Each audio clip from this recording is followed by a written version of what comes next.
আসসালামু আলাইকুম, সবাইকে স্বাগতম সোহেলস ইংলিশ কর্নারে। আজকের ভিডিওতে আমরা এমন কিছু বাক্য শিখব যা তোমার মনকে বদলে দিতে পারে ইনশাআল্লাহ। You may forget Allah but Allah never forgets you. তুমি আল্লাহকে ভুলে যেতে পারো, কিন্তু আল্লাহ কখনো তোমাকে ভুলে যান না। Don't lose hope in the mercy of Allah. আল্লাহর রহমতের উপর আশা হারিও না। Be patient. Indeed, Allah is with the patient. সবর করো, নিশ্চয় আল্লাহ সবরকারীদের সাথে আছেন।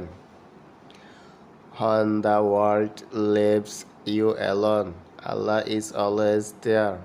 যখন পুরো দুনিয়া তোমাকে ছেড়ে দেয়, আল্লাহ তখনও তোমার সাথে থাকেন।